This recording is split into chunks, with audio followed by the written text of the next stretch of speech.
Nahum, capítulo 1, versículo 3. Dice así: Jehová es tardo para la ira y grande en poder, y no tendrá por inocente al culpable. Jehová marcha en la tempestad y el torbellino, y las nubes son el polvo de sus pies. Vuelvo a repetir, hermanos. Dice así: Jehová es tardo para la ira y grande en poder. ¿Estamos? Jehová es tardo para la ira y grande en poder. Estas dos secciones, hermanos, son importantes de este versículo. ¿Okay?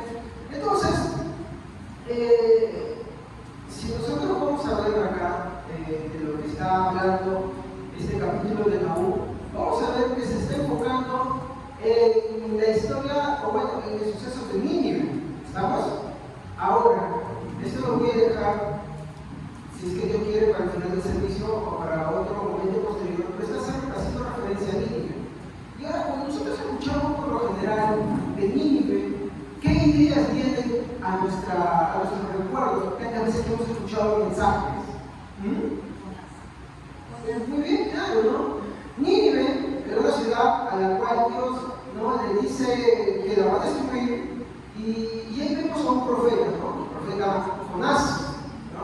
Entonces, el profeta Jonás se le da la comisión, ¿no?, el encargo de ir y anunciar, ¿no?, lo que Dios va a hacer. El mensaje de Jonás era simple: Nínive será destruida dentro de 40 días. ¿Ok? Muchas veces, hermanos, nos sumergimos mucho en el carácter de Jonás. Y no digo que esté mal, está muy bien, porque el libro de Jonás nos busca hacer reflexionar a los creyentes. Pero ¿se han dado cuenta que yo he tocado el libro de Jonás? No, señor. ¿Qué he tocado?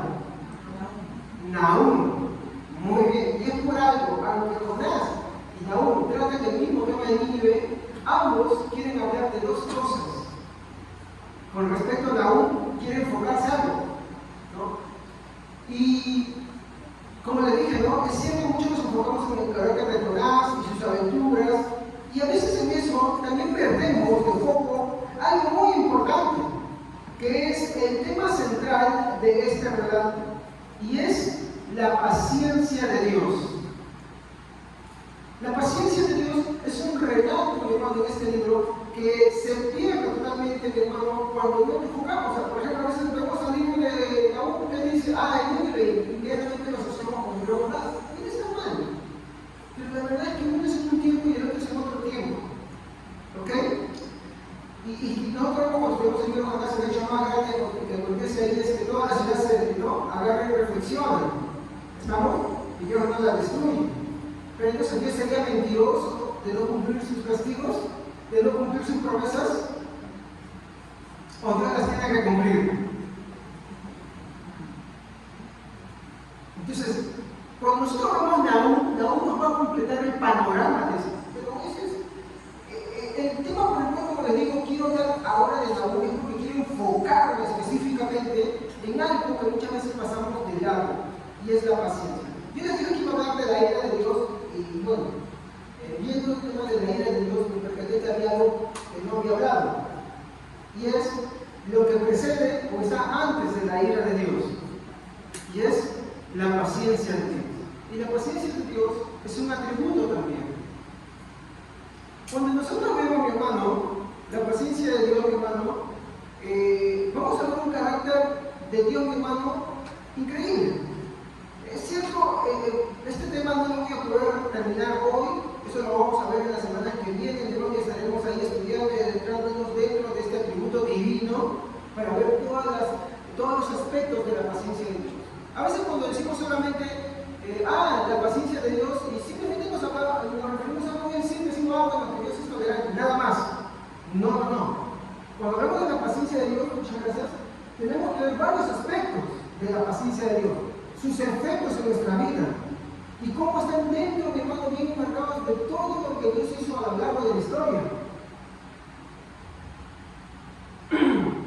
Porque mientras que la misericordia va a tener un aspecto, la paciencia va a tener otro. ¿Ok? Pero somos llegando después. Entonces, en primer lugar, yo quisiera empezar a mencionar mi primer punto.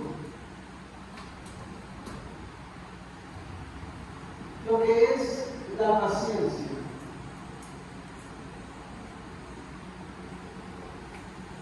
Yo también no voy a poder hacerlo todo, pero sí que quería traer dos aspectos, pero no pude. Solamente voy a hablar sobre un aspecto de la naturaleza de la paciencia. ¿Ya? Vamos a ver también los efectos de esa paciencia en la vida cristiana, en la historia, hermano, pero como te digo, por motivos de tiempo no voy a poder hacer, así que voy a dividir esto en dos puntos.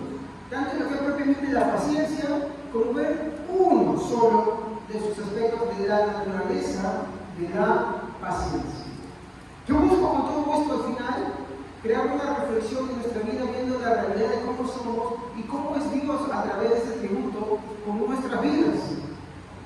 Cosa que nos va a llevar, creo, a una reflexión y un autoanálisis de nuestra vida y también a una mejor devoción con Dios. Creo que cuando conocemos más a Dios, nuestra adoración, mi hermano, es mejor a Dios. ¿Okay? Claro que ahora estamos centrando en este tema de la adoración y mejorar esas cosas que estamos haciendo. ¿Okay? Esto es importante conocerlo. Si nos hacemos la pregunta, mi hermano, ¿qué es la paciencia? ¿Qué sabemos de la paciencia?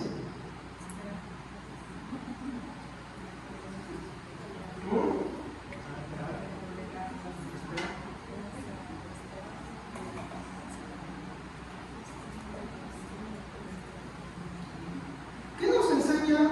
Algunos de ustedes saben que en algún momento que han podido estudiarlo, o de curiosidad, en algún momento de ocio, ha visto en el diccionario qué quiere decir paciencia. Hoy no voy a ver el hebreo, o sea, voy a hablar la próxima semana. Paciencia, según el diccionario, tiene cinco, ¿no? Pero tres de ellos son los que más nos interesan, formas de verlo. Uno dice que es la capacidad de soportar.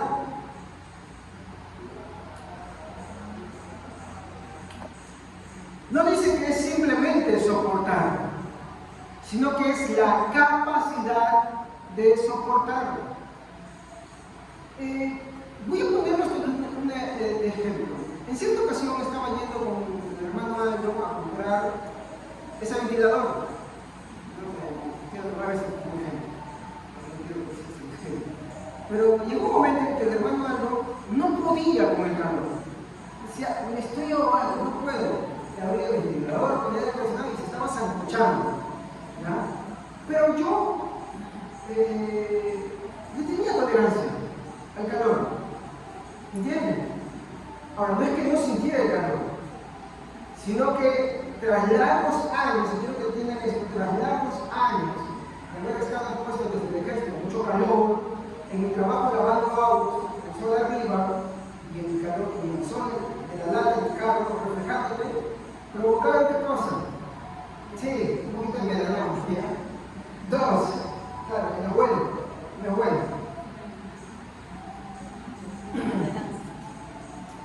¿Qué más? ¿No? Decía insolaciones, porque a veces llegaba y no podía ni tocar porque me quemaba. Tres, el efecto cebra. ¿Saben qué es el efecto cebra? Te sacas el polo, esta forma es blanco, pero acá es negro, bien negro. ¿Ya? Y con todo eso, una cierta tolerancia al calor. ¿Me comprenden? Entonces, cuando tú estás expuesto, preparado para esas condiciones, entonces no tienes tolerancia a eso. Lo mismo, por ejemplo, en la vida deportiva, ¿no? Yo no voy a poder en la vida querer compararme a un maratonista. Yo tenía uno de mis jefes que se dedicaba a hacer maratón. ¿Saben qué es maratón, no? Una maratón de cuántos kilómetros compró. ¿Ah? Más o menos, sí. No llega a pasar los 100 metros, no, habla de kilómetros. Por lo menos el promedio está entre 42, algunos 9 kilómetros menos, pero no se llamaría propiamente maratón, sino siempre está más de 40 para arriba. Bueno, yo veía la serie de régimen de entrenamiento que tenía.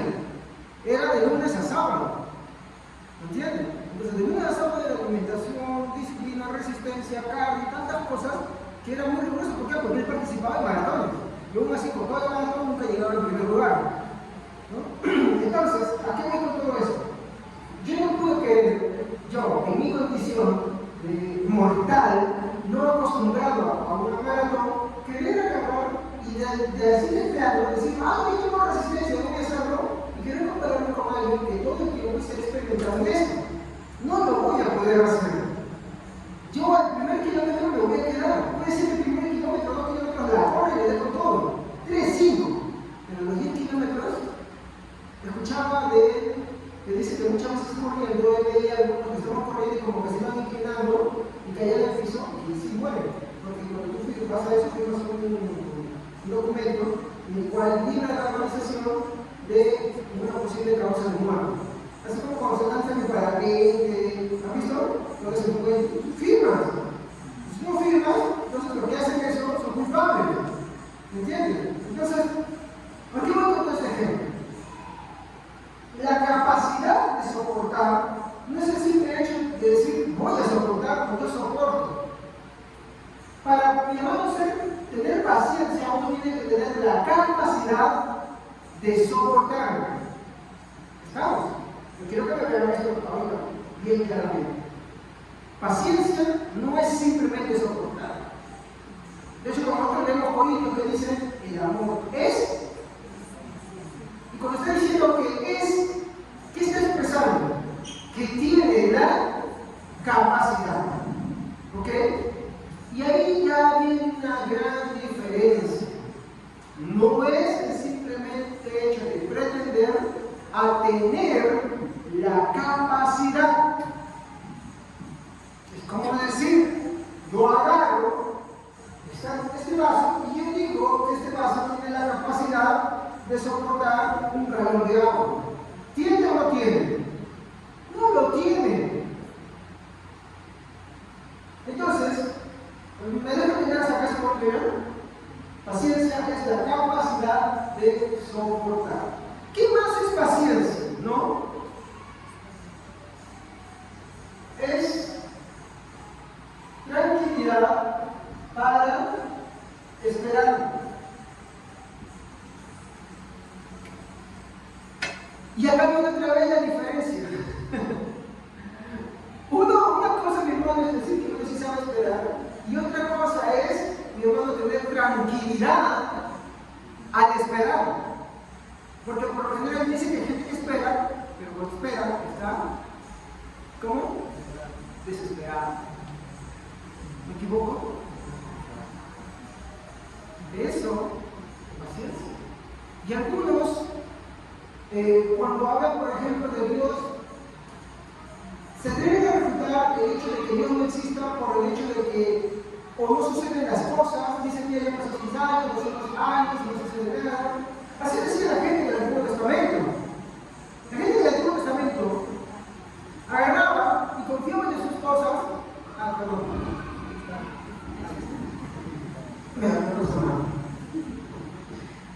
Agarraba y se confiaba de sus cosas, agarraba y simplemente vivía su vida como vivía. ¿Por qué? Porque ellos pues, saben que algunos sabios que lo van a seguir un gobernador. Y decían, como no vivían, tenían algunos pocos de alabanza, otros simplemente decían, pues esto debe ser mentira. Y no es que simplemente uno diga, yo soy una persona paciente porque se espera, no. Ser paciente es que cuando uno espera, tiene, ¿qué cosa? Tranquilidad, que es lo diferente a estar desesperado. Pongo este ejemplo de una manera. Cuando uno se casa, como ustedes están para el novio, uno espera con tranquilidad o desesperado. ¿Alguien acá me puede decir que esperaba tranquilamente? No soy sincero, pero de verdad. Yo no quiero decir, no es muy Dios, por si casi le decimos paciente al esperar, ¿no?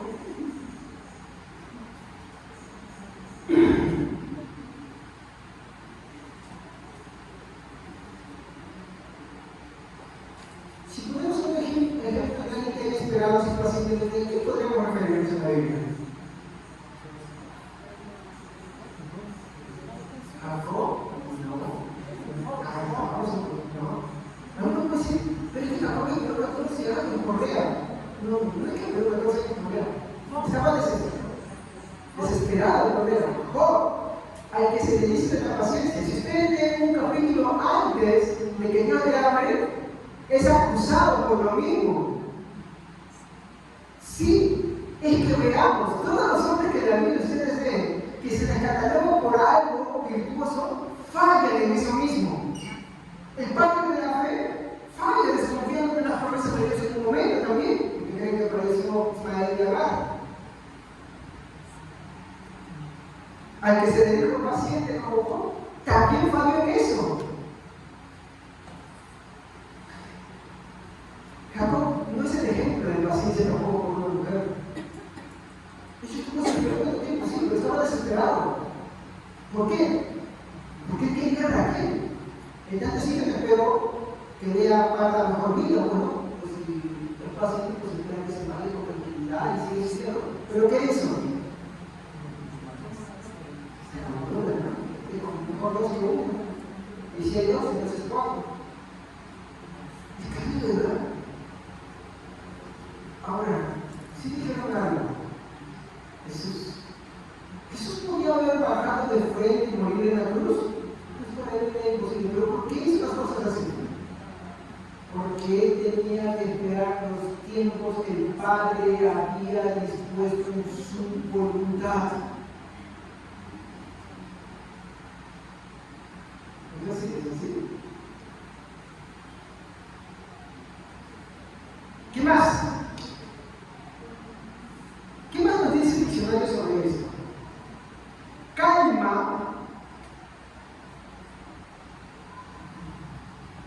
para realizar trabajos.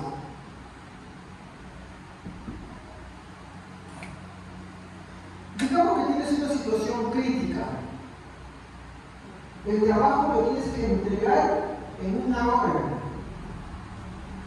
Pero es demasiado abundante lo que tienes que hacer. ¿Cuál es la reacción natural que tenemos todos nosotros? Desesperación. Corremos como todo. ¿Me equivoco? Avanzamos. La palabra como se dice, spoileamos. ¿O no? Oye, mira, ¿qué me crees? No estoy justificando a los estudiantes que sí son leyes de verdad que no deberían ser y que hablan así, con apuro, con su vida. Yo me acuerdo eso cuando yo era pintor. Mis ayudantes me decían, pero ¿por qué usted cobra más y no nos da igual? Obvio. Yo salía limpio y salía sucios. Obvio. Yo salía a pintar a ellos, ¿no? ¿Por qué nos mandan a ligar? Y usted solamente agarra su brochita y su rodillo, obvio, que me llevo cuando miraba mal, cuando agarraba el rodillo, chorreaban, despreciaban mi libro, y yo lo mismo. Pero ¿cuál era el problema? Que yo veía que avanzaba, y yo de pronto veía que seguían agarrados ahí. Ahí por ahí echaba y descansando, bien tranquilo, que se miran por acá cuando dice su nombre. Otro por allá que decía, ay, no tiene la cabeza, y dice, no sé por qué es bonito. ¿No? Y tú ves que el trabajo se acumula, y cuando alguien hace un trabajo a destajo, por contrato, a más días pierdes dinero, ¿o me equivoco? ¿Sí o no? Más tiempo, hay que pagar los ayudantes más, gastas movilidad, gastas tu tiempo, ¿o me equivoco? Y uno se pone una marca, ¿no? Lo mismo sucede en algunos tipos de trabajo. ¿Y qué es lo que sucede cuando todo se vuelve crítico? Cuando hay un problema muy serio ahí. Por lo general, es la desesperación. ¿No? Y uno empieza la tranquilidad y lo veo que está ahí, ¿no? Algunos son como que pasamos nosotros aquí, pero están ahí, ¿no? Y ahí a veces uno comete también más errores. Entonces, ser paciente se ve en estas tres áreas, ¿no? Es la capacidad de soportar, es la tranquilidad en poder esperar y es la calma para realizar trabajos, para realizar ciertas cosas. Esto es lo que es el concepto de paciencia. Me gusta mucho este primero.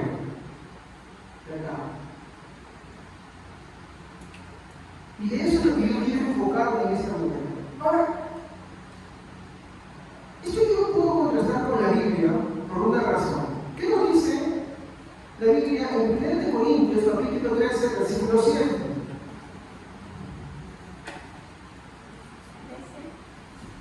1 Corintios 13, 7. Amén. El amor nunca se da por vencido, jamás pierde la fe, siempre tiene esperanza y se mantiene firme en todas circunstancias. Y ahora en la versión de traducción al lenguaje actual, quiero que también ahí, ¿qué es lo que dice? ¿Alguien tiene la traducción del lenguaje actual? Si no, para yo citarlo. Amén. Y el que ama es capaz de aguantarlo todo, de creerlo todo, de esperarlo todo y de soportarlo todo. ¿Se dan cuenta? ¿Se los mismos conceptos? Esperarlo todo, soportarlo todo. Fallamos en esperarlo todo, fallamos en soportarlo todo. Porque como cuando estudiamos el capítulo 13 de 1 Corintios, y vemos esto, Corintios no está tratando de halagar a las personas. No está tratando de decirle, ¿sabes qué? Mira, tú, fulano, tú tienes paciencia. Mira, tú, Evelyn, sabes esperar. Mira, Javier, tú sabes ser una persona que soporta todo. No está diciendo eso. Dijo que puedo poner en un modo bueno. No quiero ir a ustedes. O sea, no está diciendo esto. Eso no es lo que está diciendo. Lo que Corintios 13, cuando habla de las cosas del amor, está hablando a una iglesia a la cual le está llamando la atención, no le está halagando. Y le está mostrando qué es lo que ellos deberían de tener. Y le está mostrando que esas cualidades del amor que ellos deberían de tener son cualidades que nuestro Señor Jesucristo tiene. Y que si ellos son verdaderos creyentes, son cualidades a las que ellos tienen que aspirar, a las cuales ellos tienen que poner su mira. ¿Por qué diría alguien que el amor lo soporta todo, lo cree todo, lo soporta todo, lo sabe esperarlo todo? ¿Por qué? Porque le está refiriendo a personas que no lo son en la práctica. Y les está exhortando, mostrándoles un ejemplo. Yo sé que hoy día, en la educación, especialmente de los alumnos, no se les dice esto, pero lo que somos de la antigua escuela, ¿cómo te referían? Hoy día los alumnos se escandalizan, los padres también se escandalizan. Pero ¿cómo antiguamente te querían referir los alumnos a mejor? ¿Tu trabajo? No se compara. Mira tu compañero cómo realiza su trabajo. Así era, los profesores que yo antiguamente, así te decían los profesores. Y no había que el alumno decía, ay, no, yo no soy sensibilidad, psicólogo, psiquiatra. ¿Por qué no quieren psicólogo, psiquiatra por eso? Sí, hay.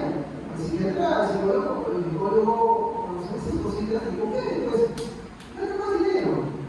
Mientras le genera la dependencia, gana más dinero. Yo no estoy diciendo que la carrera sea mala. Y yo creo que hay áreas en las que debemos de hacer la ayuda, perjudican. ¿Me entiendes? Y es el enfoque que se le da también. Y hoy vemos qué cosa. Una población joven, no todo, pero sí la mayoría, y va a decir que la generación será peor, se conoce como generación de cristal. ¿Por qué? No te puedes decir nada. No le puedes decir nada, no le puedes hablar nada. Y Pablo acá lo que está haciendo es esta forma, está mostrándole ciertas cualidades del amor que hablan de ese amor divino que estamos enseñando, de lo que ellos no son, para mostrarle cómo deben de ser. Usted tiene que pensar que Pablo hace esto. Dice, no sean así, sino al contrario, como Cristo fue con ustedes, como el Señor estuvo con ustedes. Hace esa comparación. Comparar no está mal. Algunos se ofenden de que lo comparen. Y eso no es así. Ese progresismo que no tiene cabida dentro de la casa de Dios, dentro de la teología, no tiene cabida. ¿Ok? Quiero que eso me entiendan claramente. Entonces, como hemos visto en 1 Corintios 13:7, el amor lo sabe soportar, todo lo sabe creerlo, ¿no? Todo lo espera, todo lo soporta, sabe ser paciente. Paciente, mi hermano, es es todo lo que estamos hablando hoy. Continuamos. Estas cualidades a las que somos exhortados son distintivos de Dios y, como le dije, no propios del ser humano. ¿Ok? Se nos exhorta constantemente en la Biblia a que apuntemos a esas cualidades, que pidamos a Dios por esas cualidades. De hecho, Pablo en una de sus cartas dice, ¿no? Y el fruto del Espíritu, ¿qué cosa es? ¿El propio del hombre o el propio de Dios? Pero no, yo soy paciente. Así, vamos a examinarlo. ¿Lo soportas todo? ¿Lo crees todo? ¿Lo esperas todo? Ya. ¿Pero te está diciendo que te quedes ahí? No. De hecho, esa es una exhortación a que anhelemos las cualidades del fruto del Espíritu Santo. Aquí quiero ver una aplicación para la vida práctica, ¿no? ¿Qué tenemos de Efesios 4, 1 al 2? Efesios 4, 1 al 2.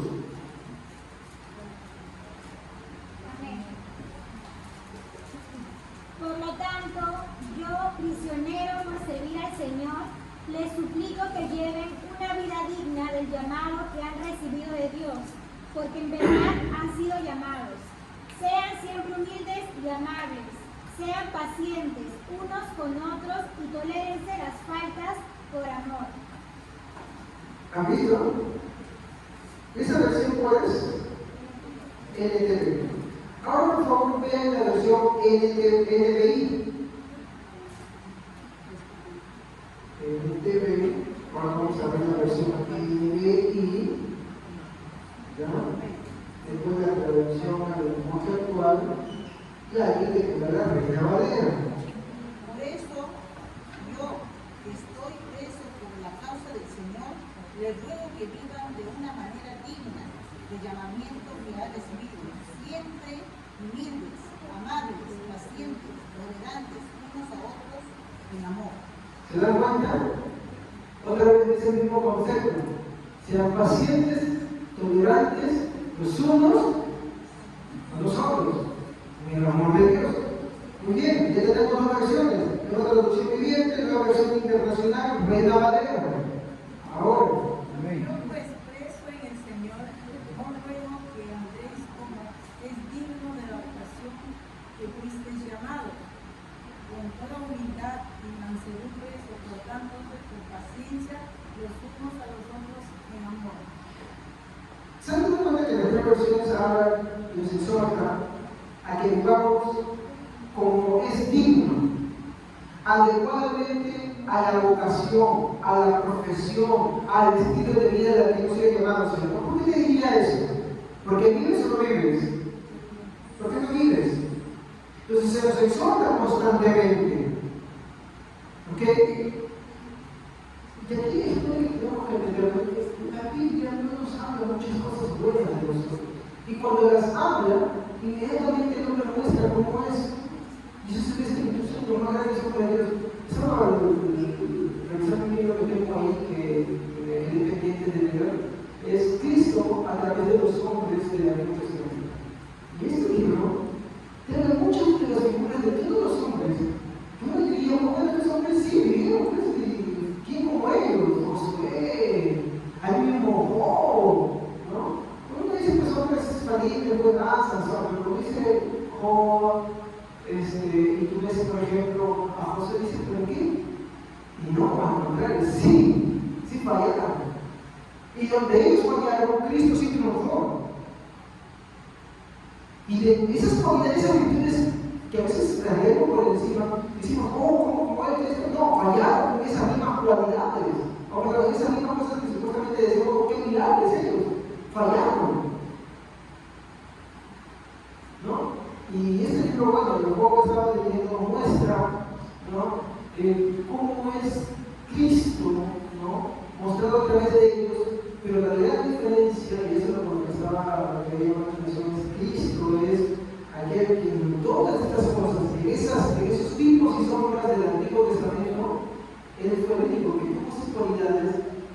forma perfecta. Y donde ellos fracasaron, él sí triunfó. ¿Y sabe qué? Todas esas cosas en las que ellos estuvieron inmersos, Cristo sí los superó.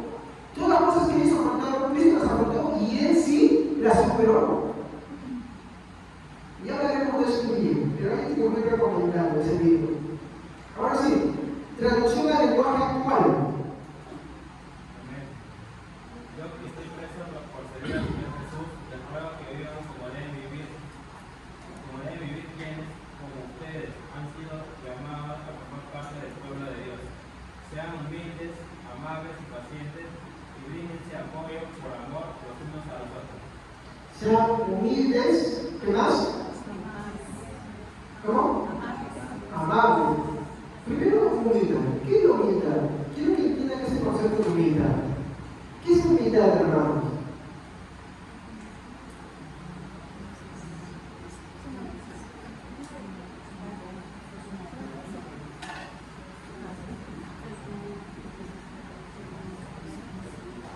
Tenemos una idea, ya lo escuchamos a veces, una idea errada, que el humilde es alguien callado, que el humilde es alguien pobre, que el humilde es alguien que tiene ciertas actitudes prohibidas. Eso no es humilde.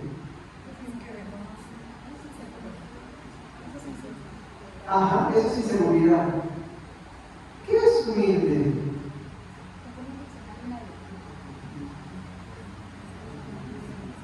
Si puedo resumir el concepto de humildad, es alguien que reconoce sus limitaciones. Humildad es alguien que reconoce sus limitaciones. De hecho, vamos a quitarnos de la duda.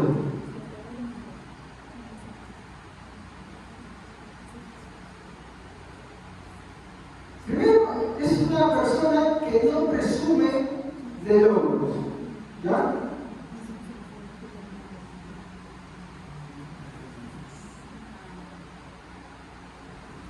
Una cosa es mencionar que tú has hecho algo, y otra cosa es decir, mira, yo cuando estaba así, y tienes aires de grandeza o por competencia.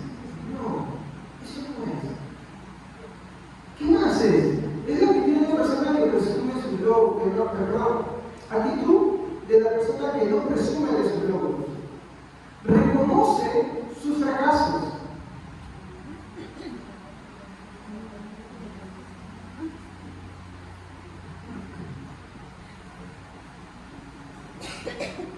¿Qué más? Mire, acá reconoce sus fracasos. Reconoce sus debilidades. Las reconoce. Reconoce sus debilidades, sus errores, y lo último que le estaba también diciendo, reconoce sus limitaciones.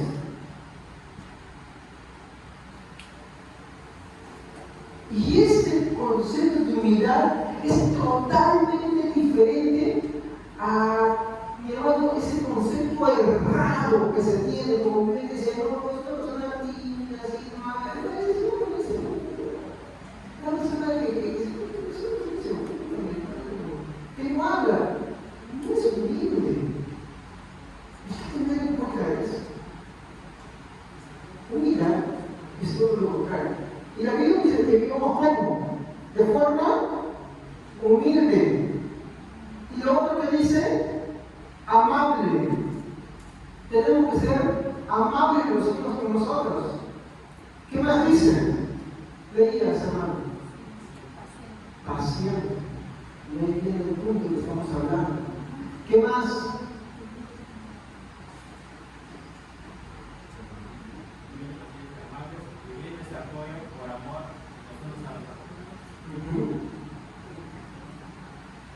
Es un estilo de vida que la Biblia nos exhorta.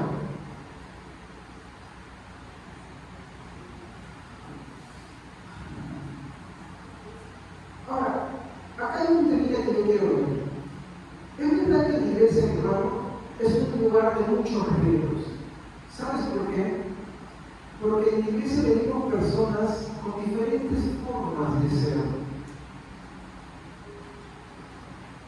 Lejos de que a veces la iglesia sea un lugar de paz, es un lugar de constantes problemas. Esa es la verdad, ¿no? Miren, y no estoy diciendo y promoviendo el desorden, el completo, ni nada de eso, pero hay que ser conscientes que es la iglesia. Es como cuando uno se casa y no te acuerdas, es todo bueno, y cuando tú te casas, pues ahí es donde te dicen, pues esto no es lo que yo me imaginé. O sea, esa persona es totalmente diferente, lo que me prometió es como vendedor que te mete un flor, buena panadería, y después cuando tú te casas, cuando te dan el producto que dices, esto es lo que yo esperaba, ¿sí o no? Esa es la verdad. ¿O me equivoco? Así sucede con el matrimonio. Por eso muchos no pasan de los 3 años. Y es verdad, toda la gente no pasa ni de largo, 2 años, 3 años. ¿No? Entonces ya va habiendo a veces no hay un divorcio físico, pero hay un divorcio en el corazón. Porque dicen, bueno, pero eso no es lo que yo esperaba. Y eso es lo que yo les digo a todos los que se van a casar conmigo. Bueno, se espera, que si se van a casar, sepan a lo que se están diciendo. Pero es el fin de sus problemas, es el inicio de problemas mucho mayores. Entonces, eso es grande. Ahora, la iglesia es algo parecido. Venir a la iglesia, mi hermano, es encontrarle como una realidad que, si bien es cierto, por un lado se nos exhorta, por el otro lado vemos la realidad de muchos hermanos, muchos cristianos que tienen diferentes condiciones, maneras de pensar, formas de ser. Es cierto, el Señor no nos quiere así, no en el sentido de que nos quedemos todo el tiempo así. Quiere cambiar la forma en que somos, quiere que aprendamos a convivir. Por eso es el hecho importante de la iglesia, ¿no? Y acá un punto, ¿no? Hay personas que desprecian congregar, porque dicen, yo no voy a la iglesia donde hay unos hipócritas. ¿Sí o no? Y esa es justamente la razón para invitarlos. Bienvenidos sean, porque acá hace falta uno más. Es que es verdad, sí, adoramos a Dios, creemos en Dios, pero tenemos muchos conflictos dentro de nosotros. Esa es la verdad. Somos un montón de gente rota a la que el Señor ha rescatado, a la que el Señor ha llamado, y nos llama y nos exhorta y va trabajando en nosotros nuestra vida, de tal manera que aprendamos a vivir entre nosotros. Entonces el concepto que nos llamamos es de hermanos. ¿Tú puedes disolver la relación de los hermanos? No se puede, ¿sí, no? Ni con transfusión de sangre, ¿sí, no? No se puede. Genéticamente tampoco se puede, ¿sí o no? No puedes disolver la relación de padres e hijos. Porque que no te conozcas, ahí pues ahí ¿no? Como un examen de sangre, es tu hijo, no es tu hijo, ¿sí o no? Tu hijo no puede disolver eso con nada. Entonces, de la misma manera, hermano, tenemos que ver que cuando venimos a la iglesia, esa relación en Cristo no se puede disolver. Y al no disolverse quiere decir que nosotros tampoco podemos agarrar y pensar que no tan fácilmente de que, bueno, yo no necesito una iglesia. No, justamente el Señor constituyó su iglesia, diseñó su iglesia para que aprendamos a vivir en comunidad, para que aprendamos a vivir en hermandad, no como ermitaños. Porque yo pensando muchas veces, y entiendo por qué algunas personas tomaban ese camino errado, quiero aclarar, el camino de los ermitaños, el camino de... Ustedes saben que la gente por lo general, ¿qué hace? Para evitar el pecado, eso mucho se ve reunido desde los primeros inicios de la iglesia. ¿Qué hacían para apartarse del mundo? No, eso tiene un nombre, no me acuerdo el nombre, pues. No, en la forma de vida que ellos hacen. No, hacer ejercicio respetuoso, ese tipo de persona que se aísla, no solamente de su caso, sino su forma de vida es totalmente aislada. Incluso había comunidades cristianas que se iban maldeciendo. Por ejemplo, me encontré un rollo, me compraron. ¿Por qué se informa que es cierto? Querer aislarse es una cosa. Muchos monjes hacían lo mismo también, se daban todo. Y entiendo por qué. No es lo correcto, pero entiendo porque a veces uno dice, bueno, yo, ¿sabes qué? Quiero apartarme del pecado, quiero apartarme de todo esto, ya estoy cansado. pensar, yo quiero vivir agradar a Dios, entonces ¿cuál es el camino más fácil? Aliarse de todo cuanto tú puedas hacer, ¿no? Pero eso no te ha llamado a Dios, pues. Cuando volvemos al discípulo le dijo, Padre, te ruego que los guardes, no que los saques, que los guardes. Que guardar es una cosa muy diferente a sacar, porque aunque están en el mundo, no son del mundo. Y justo la oración dice, ¿no?, que ellos se amen, ¿no?, así como nosotros. Y eso conocerá en el mundo que son tuyos, porque se aman nosotros. ¿Se dan cuenta? El mundo tiene que ver cómo es la realidad de nuestra vida, cómo nos apreciamos. Pero el mundo no es otra cosa, ¿no? El mundo ve peleas dentro de la iglesia, demandas dentro de la iglesia, cosas terribles. Y eso no es lo que el mundo tiene que ver con nosotros. En el plan es, eso es lo que el mundo tiene que ver con nosotros, pero ¿cómo vivimos nosotros? ¿Sí o no?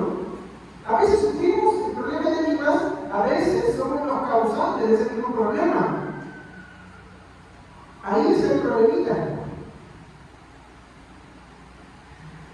Buscar la armonía bíblica, hermano, en el temor a Dios, es una de estas cosas a las que estamos llamados. Colosenses 3, 12 a 13.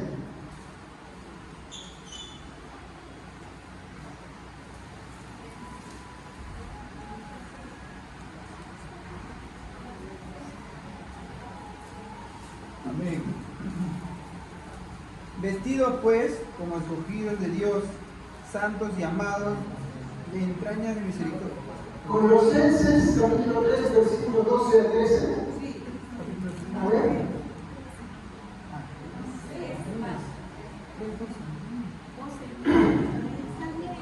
A ver, ¿qué dice?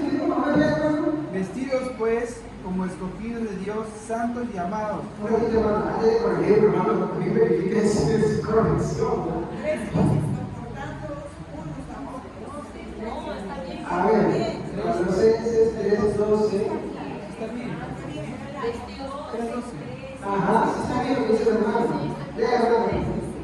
Vestidos pues como escogidos de Dios, santos y amados, de entrañas de misericordia, de benignidad, de humildad, de mansedumbre, de tolerancia, sufriéndoos los unos a los otros y perdonándoos los unos a los otros. Si alguno tuviere queja del otro, de la manera que Cristo os perdonó, así también hacedlo vosotros. ¿Se dan cuenta? Estamos exhortados a abandonar la intolerancia que a veces tenemos entre nosotros. Estamos llamados a abandonar esas prácticas. Más bien en nuestra vida tener otro tipo de práctica. ¿Cuál es el tipo de práctica? Yo lo pongo de una manera más clara. Y eso no estoy diciendo que uno vamos a ser tolerante con Dios, sino que antes de ver eso, veas cómo Dios fue contigo. Cómo el Señor se ha expresado contigo. ¿Y qué es lo que dice en la última parte de este versículo? ¿Qué es lo que expresa?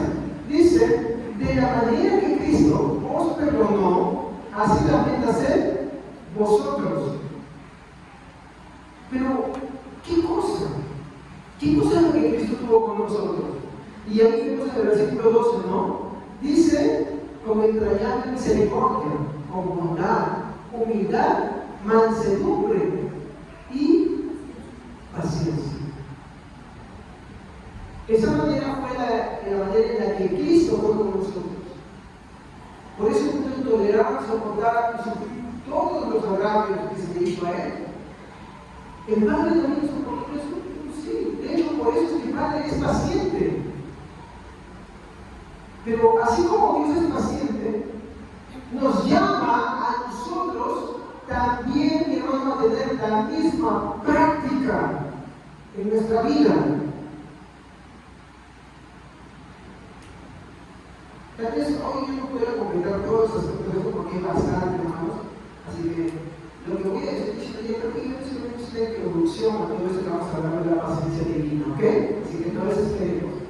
Entonces, ¿qué podemos llegar acá como una aplicación? Que la Biblia nos exhorta constantemente a mirar a Cristo, a cómo fue Él con nosotros, para que nosotros reflejemos lo mismo. Así como Dios fue paciente con nosotros tenemos que ser pacientes con nuestros hermanos. ¿Ok? Y es cierto, muchas veces el soportar, esperar y tener calma no son cosas sencillas. Pero si usted dice, por ejemplo, sí, estoy soportando, hermano, tener que esperar con tranquilidad, ¿no? Y tener calma es difícil, yo le voy a decir que usted es la primera persona que está fallando en eso. ¿Sabe por qué? Porque si usted está quejándose. ¿Por qué? Porque el versículo 13, ¿qué dice? A ver, léanme, por favor.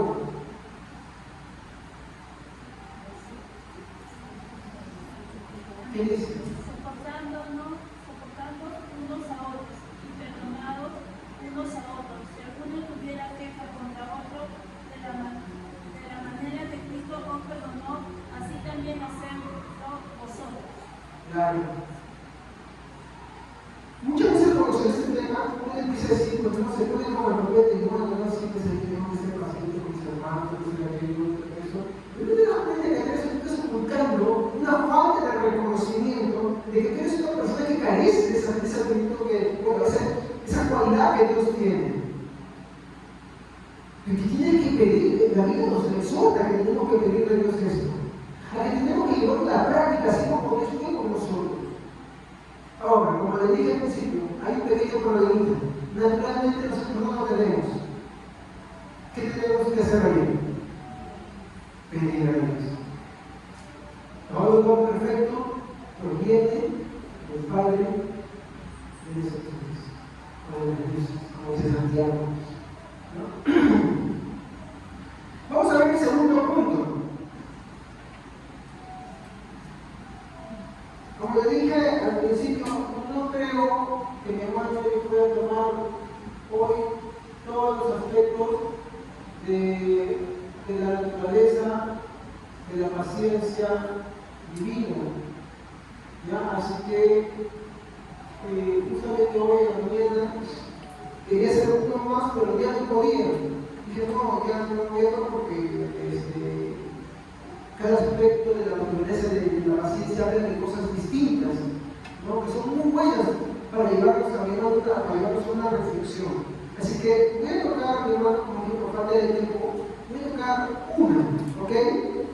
Y solamente me quedé decir uno, porque es el primer punto que quiero partir, del cual a veces tienen muchas ideas tergiversadas. Y es que la paciencia de Dios no es una debilidad, ¿ok? Voy a poner de forma resumida. Su paciencia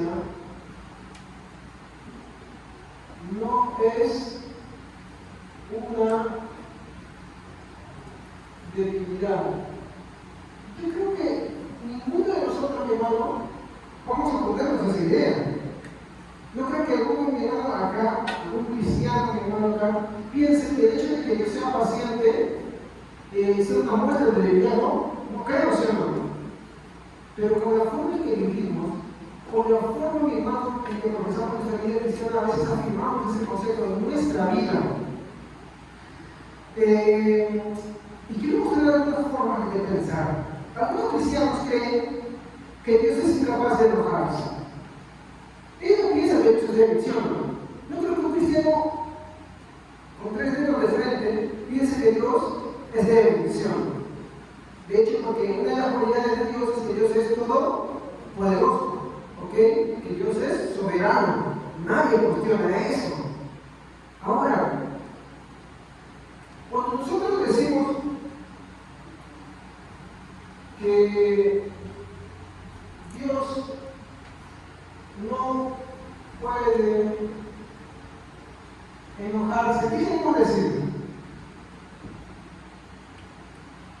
Porque esa es la siguiente pregunta que yo quiero hablar. De acá, esta pregunta que me va a pasar, pasamos a la ira. Quiero empezar con la ira porque me di cuenta que no, vamos a empezar con la ira. ¿Qué queremos decir con que Dios no puede enojarse?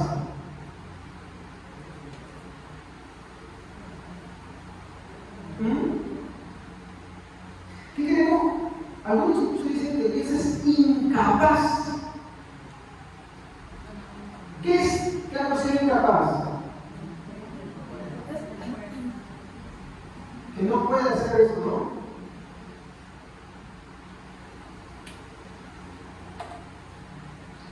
Otros creen, hermano, que Dios ignora las provocaciones.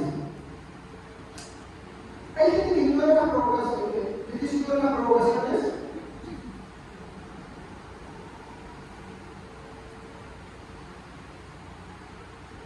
¿Qué entendemos por provocación?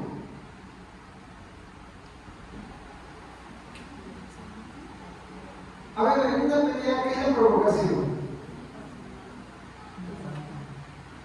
Pero, el reto, nos agarramos. ¿Qué es la provocación? Desafiación.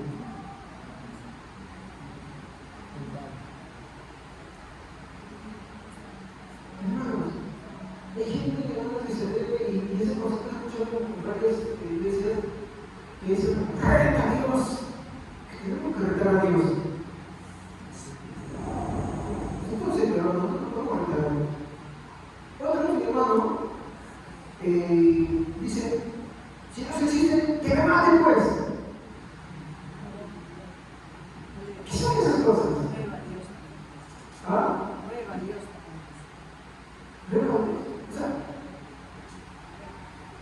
¿qué son esas cosas? Son ideas incorrectas.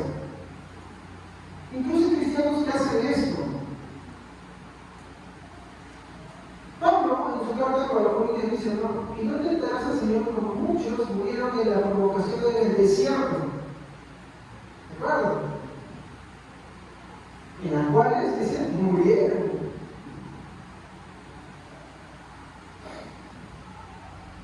¿Qué habían hecho ahí? Habían ignorado a Dios, vieron el juicio del Señor y se fueron en pos de otros dioses. Y esto mucho en la paciencia de Dios me llamó demasiado la atención, me hizo reflexionar muchas cosas en estos días. ¿No? Ayer en la tarde, mañana trataba de desarrollarlo, y yo veía, me dejó pensando muchas cosas. Pero esto lo voy a decir, ¿ya? Vamos a ver una cosa más. Los incrédulos y algunos que se dicen ser que creer en Dios, piensan que Dios retarda sus promesas. Obvio, como les estoy hablando de sus promesas, ¿qué me entienden ustedes?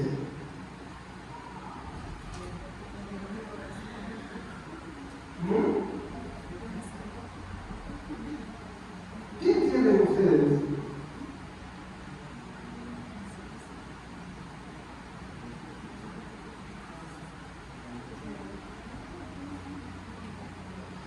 ¿Qué comprenden ustedes cuando la Biblia dice Dios no retarda sus promesas? Hermano, cuando usted me dice que Dios va a cumplir, no está diciendo otra cosa que retarda sus promesas. ¿Qué quiere decir eso? ¿Ah?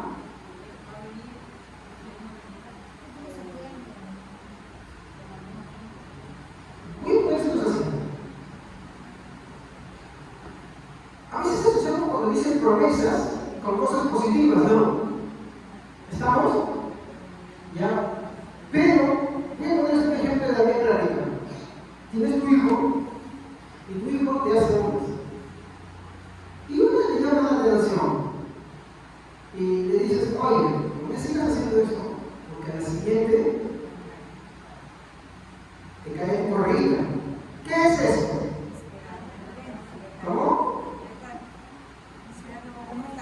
No. Le estás prometiendo. ¿Qué le estás prometiendo? Entonces cuando llegue a otra cumple, se lo pone.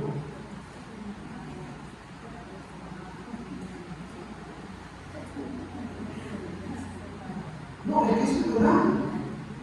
De hecho, cuando tú lees esas cositas que están en la promesa, no están hablando de cosas positivas. Pero también cuando habla de esas cosas, le dice a los cristianos, ¿no? No es como algunos dicen. No estoy hablando de los cristianos que algunos dicen, pero los cristianos no se atreven a decir eso. Pero algunos que se pensaban ser cristianos, dicen, no, hay que retar sus promesas, su venida no tiene precio. Pero Pedro empieza a poner con esto, ¿qué cosa es? ¿No? Aquellos se vinieron y murieron, y vino esto y cayó sobre ellos, y fue sin ningún para cantar la juez, vino de hermano para él, todas las cosas. Cuando yo quiero que mires esto, mi hermano, es que hay muchas personas, mi hermano, que piensan que Dios, mi hermano, retarda en castigar las cosas también. Vamos a ver un versículo. Salmo 50, 21.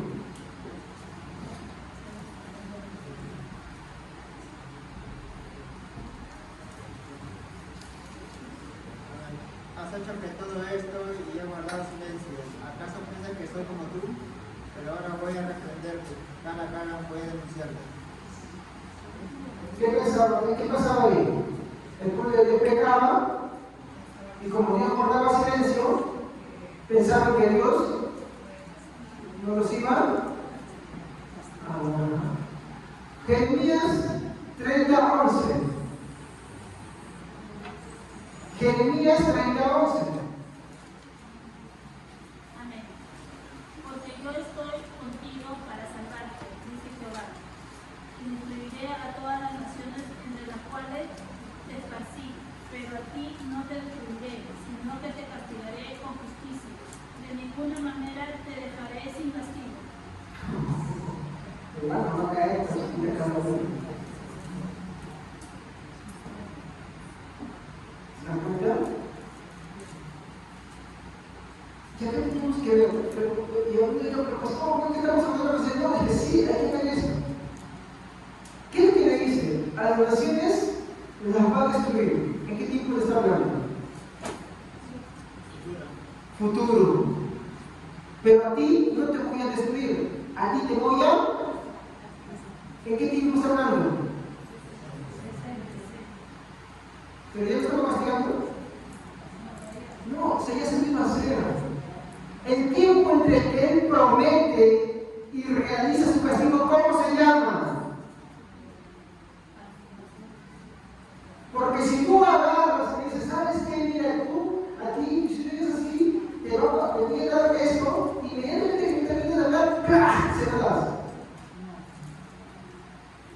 ¿Dónde está la paciencia? No está haciendo. Sin embargo, ¿qué hace Dios primero? En su paciencia,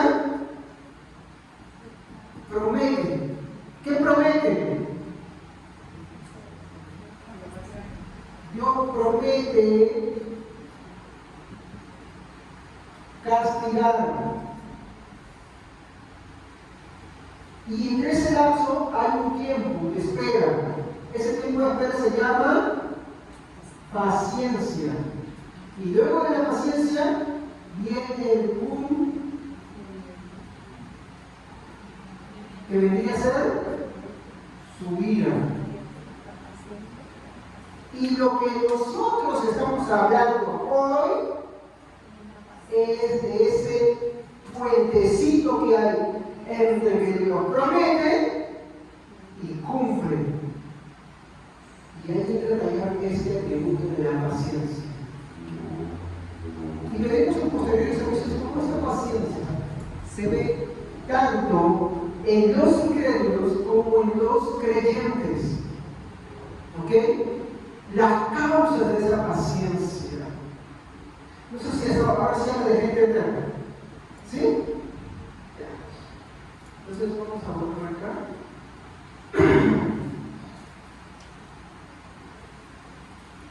Para continuar. Muy bien.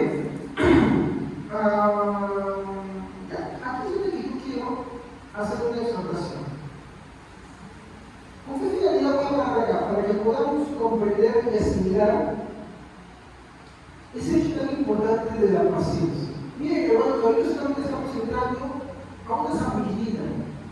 Nos estamos mojando los piecitos nada más, como cuando queremos meternos al agua y está muy fría, estamos haciendo eso nada más. Para relajar, y ahí sí nos metemos. Hoy es eso. Por eso no quiero tocar mucho esto. Yo quiero que me entiendan que al hablar de la paciencia, constantemente en nuestros servicios que vienen, vamos a hablar de estos dos aspectos. ¿Lo comprenden? Por eso que como en algunos momentos yo hablo mucho de la ira, pero no del cumplimiento de esa ira también, sino enfocado en este aspecto que hace el pueblo de dormir de esas dos cosas. Entonces, cuando decimos que no es una debilidad de Dios, no es porque Dios no quiere castigar, hermano, o porque Él no castiga porque simplemente pues, no puede. No. Hermanos, en la antigüedad, hermano, había cristianos, hermano, que creían estas cosas, ¿no? De hecho, uno que se llamó Marción, hermano, cuestionaba estas cosas. Vamos a ir viendo esto. Esa es una corriente, hermano, en la que a la palabra le decimos así: Dios es amor, pero ¿cómo es posible que castigue? Y no entendían el hecho de por qué castigaba. ¿Ya? Pero no quiero adelantar mucho porque si no puede ser spoiler, si te voy a hacer spoiler de todo, ¿ya? Quiero acá aterrizar un poco.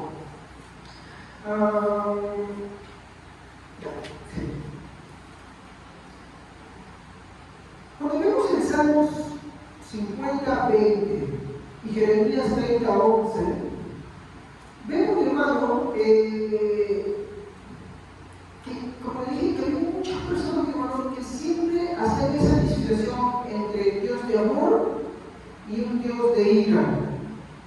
Y no veían que Dios es de esas mismas cosas. ¿Se acuerdan que la mencioné en la versión de un hombre que fundó una corriente que se llama marcionismo? Es importante porque eso sigue vivo hoy día. Como se no hay nada nuevo a acusar. Estas son iglesias que dicen que Dios es amor. Y en eso estamos de acuerdo. Dios sí es amor. ¿Estamos? De hecho, nos hemos dedicado 4 meses a estudiar sobre el amor. Bastantes meses, hasta el cansancio. ¿No? Pero no es el problema de ellos, mi hermano. ¿Cuál es el problema de Marción? Marción vivió cerca del año 130. Mire, temprano, nomás en la iglesia, año 130. Para Marción, mi hermano, era imposible ver a un Dios enojado, un Dios con ira. Se nos cuenta que hay iglesias que dicen: ¿cómo le va a castigar? Si Dios es amor. Bueno, yo no voy a ser sincero. Esas iglesias son iglesias heréticas. O sea, herejes. ¿Por qué? Porque están mirando un aspecto del carácter de Dios. Y Dios es imposible que pueda ser dividido. ¿Me comprenden? Pero cuando tú quitas un aspecto del carácter de Dios y solamente realizas uno, entonces ahí, hermano, uno está cometiendo una blasfemia contra Dios. Y no se puede hacer eso. Entonces, para él, hermano, era imposible, hermano, que exista un Dios enojado, que tiene ira, ¿no?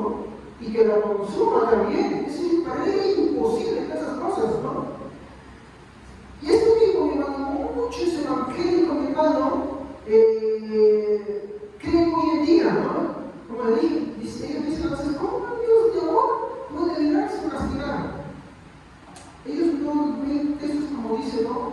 Que Dios pisa, ¿no?, a los inicuos y a los impíos y mancha de sus sangre sus vestidos. Pueden decir: ¿pero cómo puede decir Dios esto en el Antiguo Testamento? Si escuchaban el sermón, pecadores en la mano de Dios sagrado de Jonathan Edwards, mi hermano, se quedan asustados, no quieren saber si esto no es de cristianismo, no es de Dios, pero son textos que la Biblia dice. Y no lo podemos ignorar, esos textos. Entonces,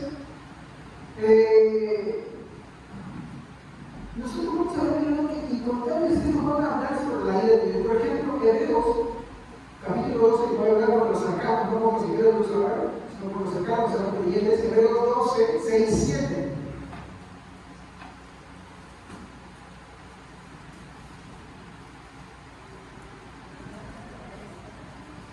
Hebreos 12, 6, 7. ¿Qué dice?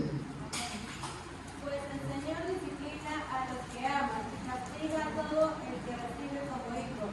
Al soportar esta disciplina divina, recuerden que Dios nos trata como a sus propios hijos. ¿Acaso alguien oyó hablar de un hijo que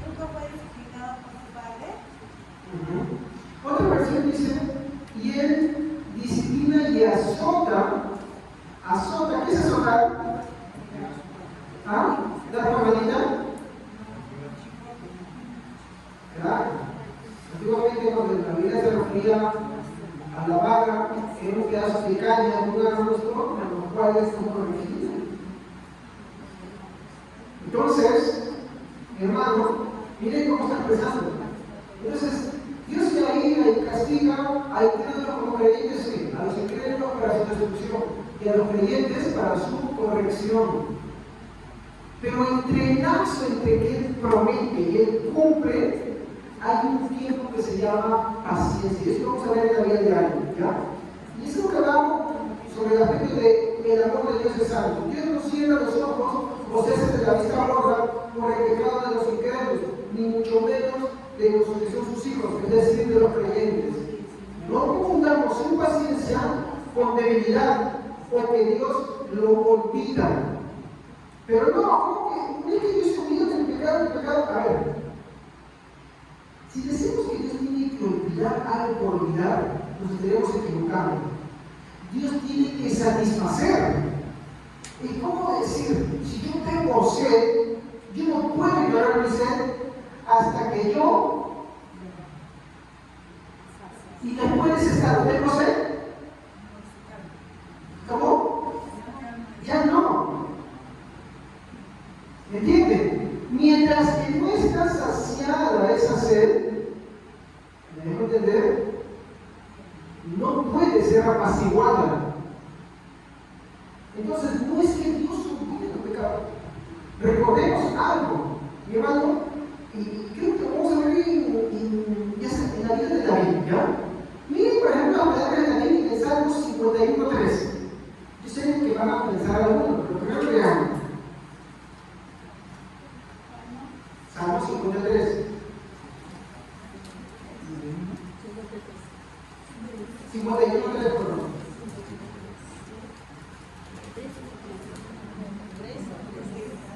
51:3 dice. 51:3. Porque yo reconozco mis rebeliones y mi pecado está siempre delante de mí. Entonces, ¿cuál es la idea que ustedes vienen acá? ¿Por qué David es así?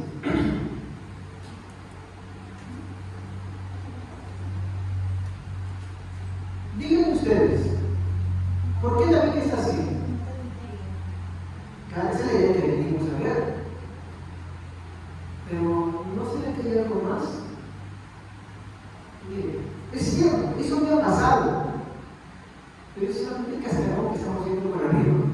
Hay algo más. Vamos a entrar ya. A ver.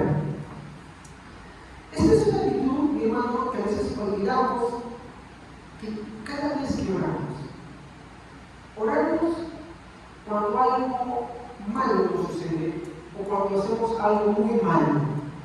¿Me equivoco? Con esa actitud que decimos, ¿no? Ay, sí, porque mi pecado está siempre delante de ti, Señor. Esto.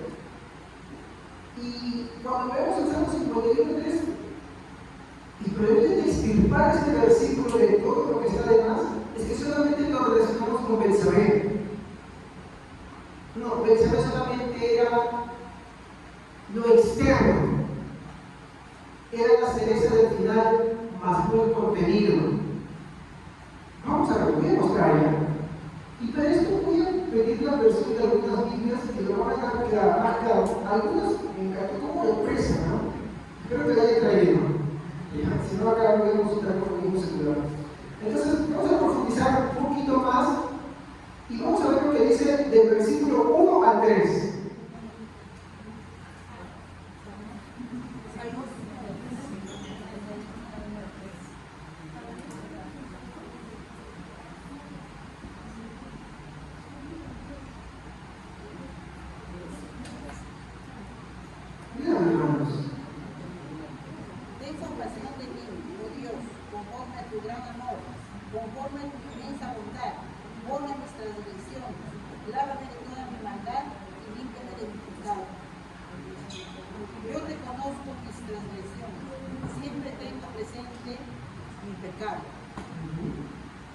Miren una cosa, yo no sé si ustedes han percatado qué es lo que dice acá. Conforme a la multitud de tus piedades, borra, ¿qué dice? ¿Cómo lo estoy expresando? pecados, rebeliones, transgresiones. Voy a ponerse lo más fácil.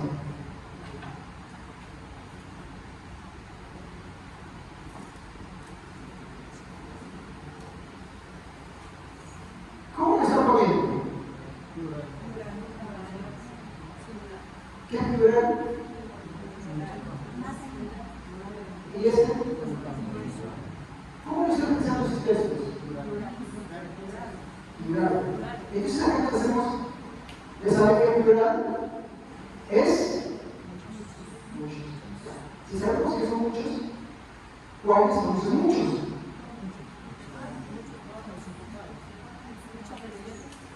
¿Cuáles? ¿Cuáles creen ustedes? ¿Cuáles?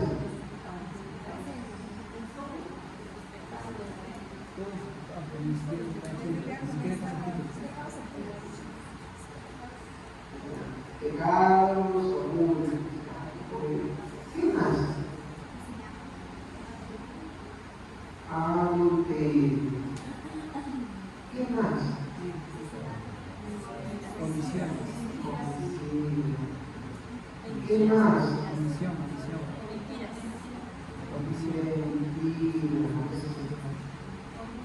Y así ponemos orgullo, omisión, homicidio, todo lo que es mentira. ¿Ya?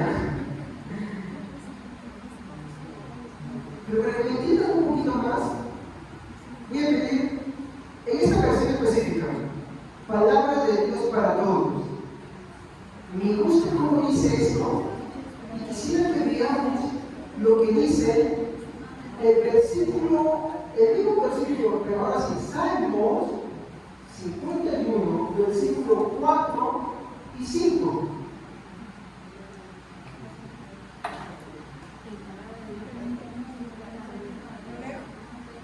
Palabra de Dios para todos.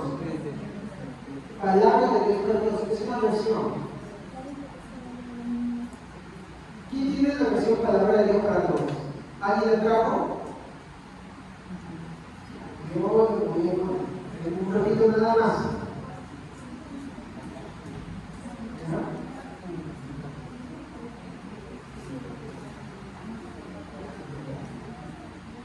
Vayan centrándose ahí, Salmo 51, versículo 4 al 5, en la versión palabra de Dios para todos. ¿Ya?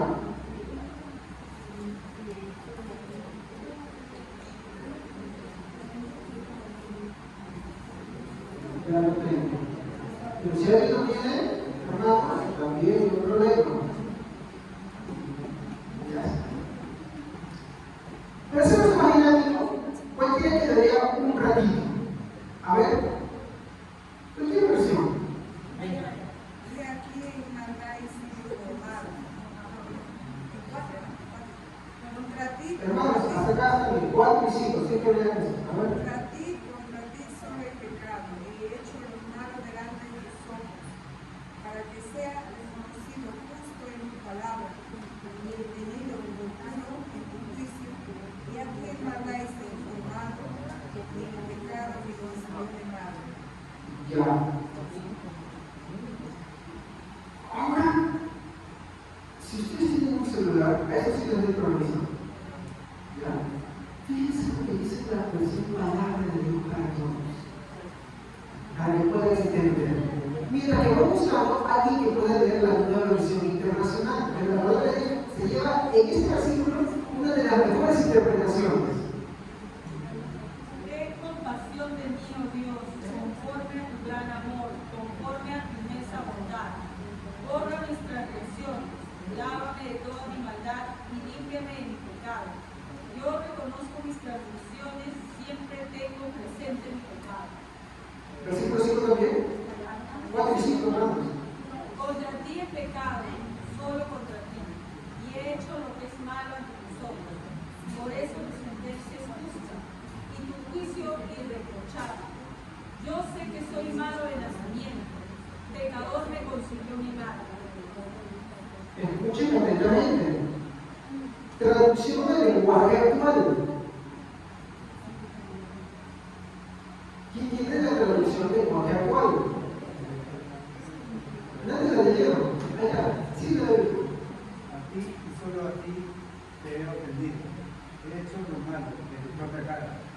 Tienes toda la razón al declararme culpable. No puedo alegar que soy inocente.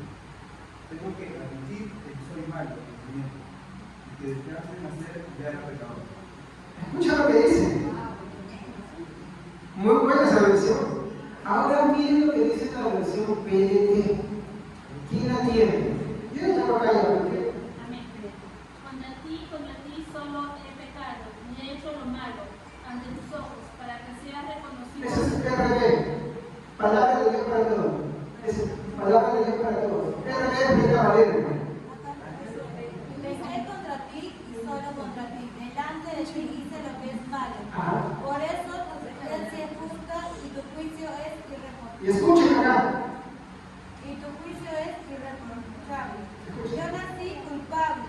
Mi madre me construyó pecador. ¿Escucha lo que dijo? Yo nací culpable. ¿Qué más dice? Mi madre me concibió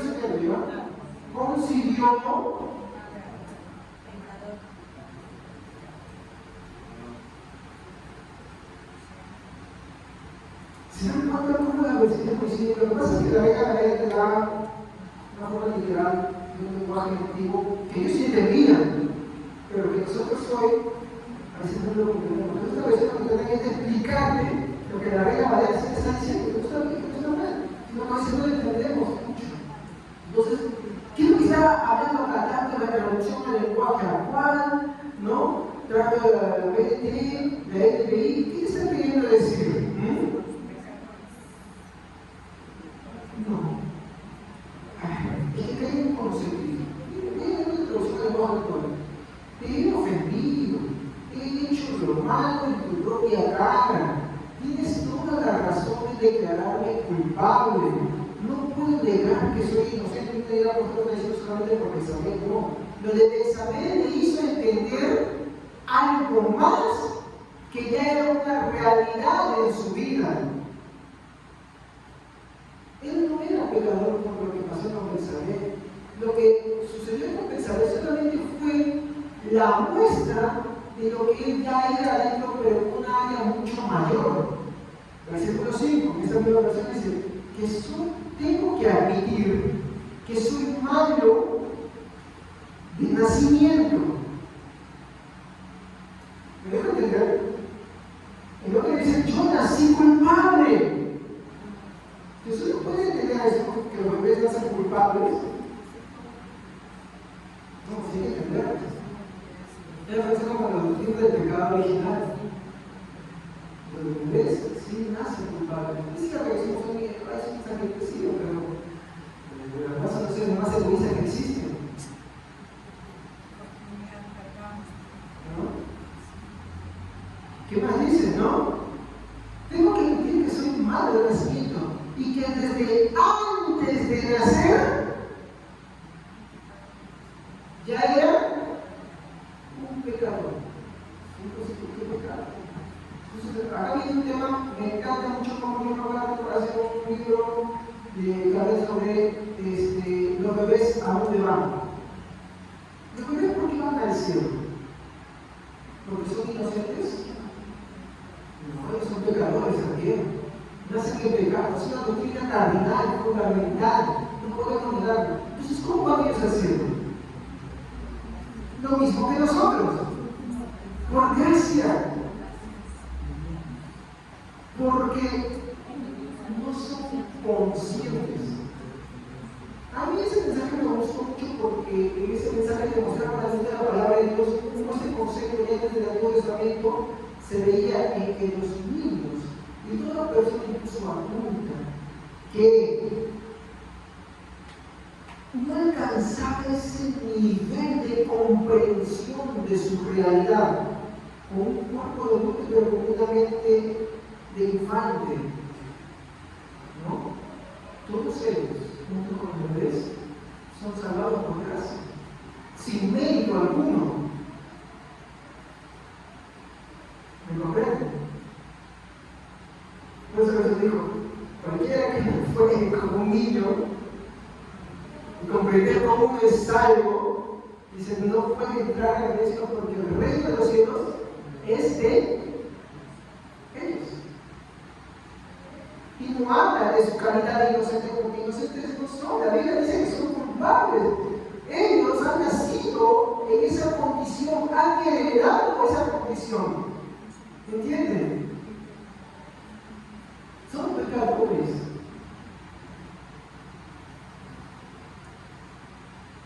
Entonces, el ser pecador no está definido por lo que tú haces, sino por lo que eres. Quiero mostrarles algo acá. ¿Ya? Cuando nosotros vemos todas estas versiones, ¿no?, expresan que uno no es pecador porque peca. ¿Entiendes? Mucho. Nosotros vamos a la oración, vamos muchas veces simplemente afligimos porque pecamos. ¿Estamos? Pero no es así. Ahora, no estoy diciendo que cuando vamos a la oración, hay que ir a la oración. Pero hay que entender la profundidad de esto. Uno, mi hermano, no es pecador porque peque, sino que al contrario, uno peca porque es pecador en su naturaleza. ¿Me comprenden? Tú no eres pecador porque peques, pecas porque eres un pecador. Y eso es lo que David está mostrando ahí. El pecado en su naturaleza. Él se da cuenta que él no pecó otra vez, a veces simplemente porque fue algo ocasional, sino que todas las cosas que hizo en su vida están a un nivel tan profundo que él se llega a la realidad de que su pecado es tan profundo que se remonta hasta el mismo momento de su concepción. Es ahí, mi hermano, donde se ve la paciencia de Dios. ¿Por qué Dios no acaba con el pecador de inmediato? ¿Por qué Dios no nos acaba inmediatamente a nosotros? ¿Y por qué a Dios a otros? Pues dicen, pero ¿por qué se murió en ese momento? Y ahí viene este detalle trascendental. La paciencia de Dios.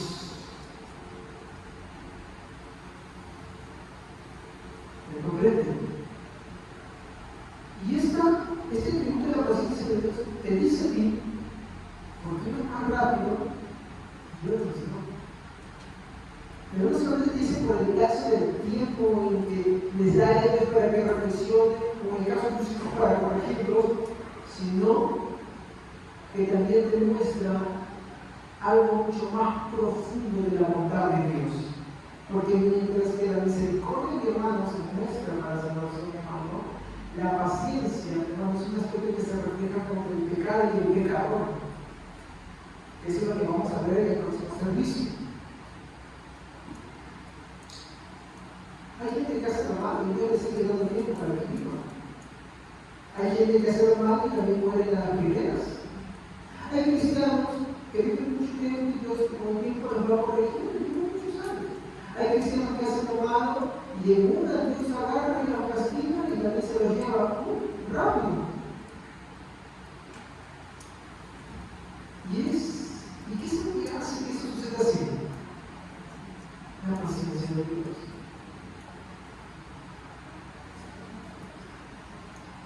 Veamos Lamentaciones 3:22. Lamentaciones 3:22. Confía en Dios, pasa. Póngame otra cosa de Lamentaciones 3:22.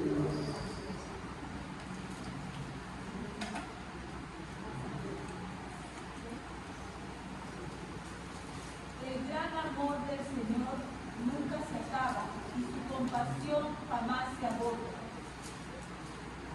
Así es. Voy a leerlo en la versión Reina Valera. Que por la misericordia de Jehová no hemos sido consumidos, porque nunca decayeron sus misericordias.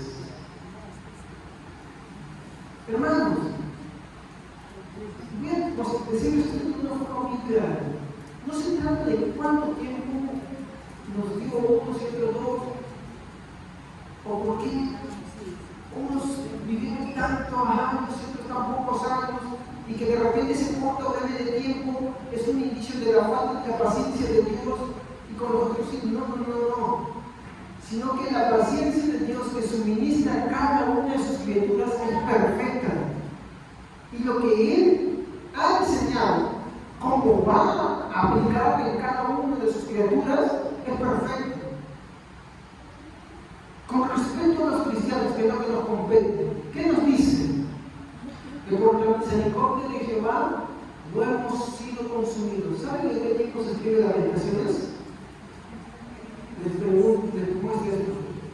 El templo de Jerusalén ha sido destruido, la ciudad desolada, el pueblo ha sido deportado, algunos han quedado, hay hambruna, el sitio está sitiado, algunos comen a sus hijos, no hay nada, todo es caos. ¿Y en medio de todo eso? El nombre de Dios que dice, por la misericordia de Dios no hemos sido consumidos.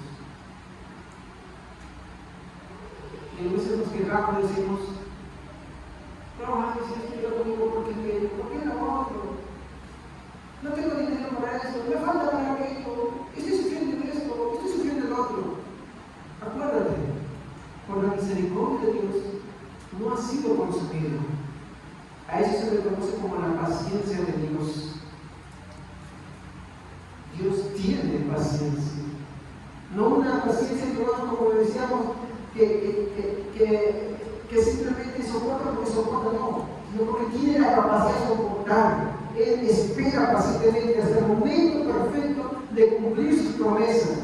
De hecho, sin la paciencia de Dios, ni bien que las promesas se deben cumplir. Por ejemplo, Adán, ¿qué le dijo Dios? El día que de este árbol comieres, ciertamente morirás. ¿Cuántos años vivió Adán? 900 tantos años. Ahora, aquí hay dos tipos de cosas. En su paciencia, Adán murió y con todos los de él en sus delitos y pecados. ¿Estamos? Espiritualmente, legalmente, murió por él. ¿Cómo condenado a muerte? Condenado a muerte tenemos sus derechos, ¿saben ustedes? Las frases que se aplican. Legalmente dice, bueno, después dice, la condena de todos los grandes que usted vaya y muera por inyección letal. Esa persona ya tiene sus derechos. Legalmente, ya está muerto. La ejecución viene después. Ese lazo, ¿cómo se llama? Paciencia para el cumplimiento. Lo mismo sucedió con Adán. Cuando comió el agua, murió de la ley, colocado de la presencia de Dios. Para el cumplimiento total, solamente un largo tiempo, proceso de paciencia. ¿Y qué hace Dios en ese tiempo de paciencia? ¿Por qué lo hace? Eso es lo que vamos a estudiar la próxima semana. Entre tanto, yo quiero que nos quedemos con eso. Viendo cómo es la naturaleza del hombre, que el hombre no es pecador porque peca, sino que peca porque es pecador. Viendo esa condición que tenemos delante de Dios y viendo la paciencia de Dios, ¿no?, que es causada gracias a Jesucristo, gracias a su Hijo amado, tenemos que ver que estando en esta condición, hermano, solo Cristo sufrió la satisfacción de la ira, el enojo de Dios. Nuestros pecados no han sido olvidados a causa de nosotros mismos, sino a causa de aquel que tomó nuestro lugar para sufrir todo esto. A eso, mi hermano, se le conoce como la paciencia de Dios. Dios, mi hermano, tuvo paciencia con la humanidad. Mandó a su Hijo para cumplir en su Hijo las promesas de su vida que nos correspondían a ti y a mí. ¿Me comprendes? A mí y a ti hermana, Dios nos prometió algo. Vas a morir por tus pecados. Vas a pagar por todos tus pecados. Vas a sufrir las consecuencias de cada ofensa que has cometido contra mí. Yo no puedo quitar eso de la Biblia. Y en su paciencia nos mandó a su Hijo. Y en su paciencia esperó el tiempo para que nosotros llegásemos a ese momento en el cual Él nos llame. ¿Me comprende? No es algo que debemos despreciar. Las personas que no tienen a Cristo en su corazón no entienden que ellos están vivos gracias a la paciencia de Dios. Pero en un momento Él cumplirá sus promesas. Su vida, su enojo, el infierno y todo lo que viene con ello. Y nada, como dice la Biblia, lo va a librar de eso. Y con nosotros, bueno, Cristo murió para eso. No debemos despreciar. No debemos dejar ni siquiera considerar el hecho de apartarnos del Señor. Porque si no estaríamos despreciando esa gran misericordia, lo que solamente comprobaría que no somos de Él, que nunca fuimos de Él. Por eso muy bien Pedro, creo que eso también lo dijo, inspirado por el Espíritu Santo, ¿a dónde iré, Señor? ¿A dónde voy a ir? Si solamente tú tienes palabras de vida eterna.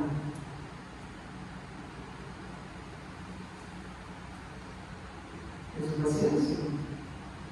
Mi hermano, él es el hermano de su hijo, venga, en los tiempos para el cumplimiento de esas cosas. Y ahora él, como motivo de su paciencia, el momento en que llegue el último de los que él eligió,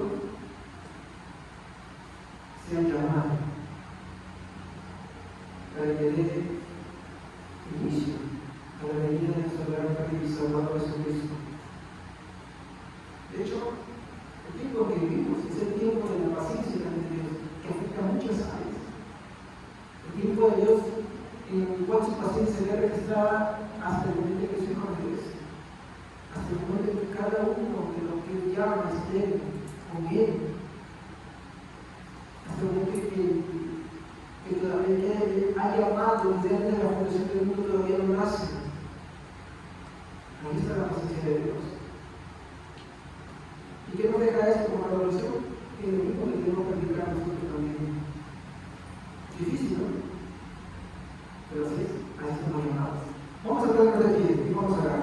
Padre, te damos gracias porque al ver tu paciencia, Señor, estamos profundamente agradecidos. Porque, Señor,